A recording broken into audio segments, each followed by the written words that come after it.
വളരെയധികം സന്തോഷപൂർവ്വമാണ് നമ്മളിത്തരം ചടങ്ങുകളിൽ പങ്കെടുക്കുന്നത്.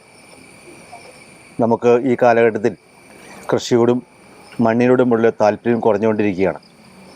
നമ്മുടെ കുട്ടികൾക്ക് എപ്പോഴും താല്പര്യം പഠിച്ച് ജയിച്ചതിന് ശേഷം വിദേശ രാജ്യങ്ങളിലേക്ക് പോയി ചേക്കേറണം എന്നുള്ളതാണ്.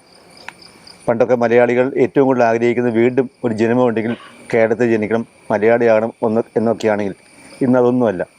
എങ്ങനെയെങ്കിലും കാനഡയിലേക്കോ UK ജർമ്മനിയിലേക്കോ മാറി താമസിക്കണമെന്നുള്ള ആഗ്രഹമാണ് എല്ലാവരുടെയും മനസ്സിലുള്ളത്.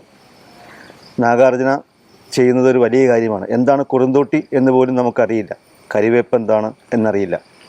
പണ്ടൊരിക്കലും ഒരു ലാടൻ ഒരു വീട്ടിൽ വന്നപ്പോൾ ഒരു പെൺകുട്ടി ലാടനോട് എന്തടാ ലാട തലവേദനയ്ക്ക് മരുന്ന് എന്ന് ചോദിക്കുകയുണ്ടായി. അത് ലാടനോടുള്ള ഇഷ്ടം കൊണ്ടോ അനിഷ്ടം കൊണ്ടോ ഒക്കെ. പക്ഷേ എന്തടാ എന്ന് വിളിച്ചത് ലാടന് ഇഷ്ടമായില്ല.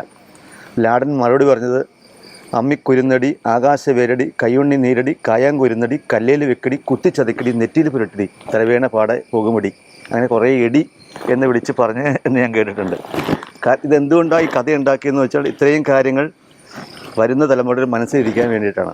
പല കഥകളും ഉപമകളൊക്കെ ഉണ്ടാക്കിയിട്ടുള്ളത് വരാൻ പോകുന്ന തലമുറയുടെ മനസ്സിൽ ഇതുണ്ടാകണം എന്നുള്ളതാണ്. ഈ പ്രകൃതി നമുക്ക് മാത്രമുള്ളതല്ല, വരാൻ പോകുന്ന കുഞ്ഞുങ്ങൾക്ക് കൂടി ഉള്ളതാണ് ഈ പ്രകൃതി. ഈ പ്രകൃതിയെ സംരക്ഷിക്കുക, വളർത്തുക. പണ്ടൊക്കെ ഒരു ഫലം കിട്ടണമെങ്കിൽ ഒരുപാട് വർഷങ്ങൾ കാത്തിരിക്കണം. വീട്ടിലുള്ള മാവ് നമ്മുടെ അപ്പനും അപ്പൂനും വെച്ചായിരിക്കും, തെങ്ങ്. ഇപ്പോൾ അത് വേണ്ട. ഈ വർഷം പ്ലാവ് വെച്ചാൽ അടുത്ത വർഷം നമുക്ക് അതിൻ്റെ ഫലം കിട്ടുന്ന അവസ്ഥയിലേക്ക് കാര്യങ്ങൾ എത്തിയിരിക്കുകയാണ്. ഇപ്പോൾ ലോകം മുന്നോട്ട് പോയിക്കൊണ്ടിരിക്കുകയാണ്. ഈ സാഹചര്യത്തിൽ പ്രകൃതിയോടുള്ള സ്നേഹവും പ്രകൃതിയെ സംരക്ഷിക്കുന്നതൊക്കെ നമ്മുടെ ഉത്തരവാദിത്തമാണ്. ആ ഉത്തരവാദിത്തം നിറവേറ്റാൻ വേണ്ടി എല്ലാവരും വരണമെന്ന് മാത്രം സൂചിപ്പിക്കുന്നു. നാഗാർജുന നമുക്കറിയാം ലോകത്തിൽ തന്നെ ഏറ്റവും മികച്ച രീതിയിൽ മുന്നോട്ട് പോകുന്ന ഒരു ആയുർവേദ രംഗത്ത് നിറഞ്ഞു നിൽക്കുന്ന ഒരു പ്രകൃതി സ്നേഹിക്കുന്ന ഒരു വലിയ സന്നദ്ധ സംഘമാണ് നാഗാർജുന. നാഗാർജുനയുടെ എല്ലാ ഔഷധങ്ങളും നമുക്ക് ഏറെ പ്രിയങ്കരമാണ്. നാഗാർജുന ചെയ്യുന്ന ഈ വലിയ കാര്യത്തെ പ്രശംസിച്ചുകൊണ്ട് നന്മ നേരുന്നുണ്ട്. ഈ ഒരു ഇലഞ്ഞി തൈ ഞാൻ ഈ ഭൂമിക്ക് സമ്മാനിക്കുന്നു. ആരോഗ്യരക്ഷയ്ക്ക് നാഗാർജുന. ആയുർവേദത്തിന്റെ ഔഷധ ശക്തി.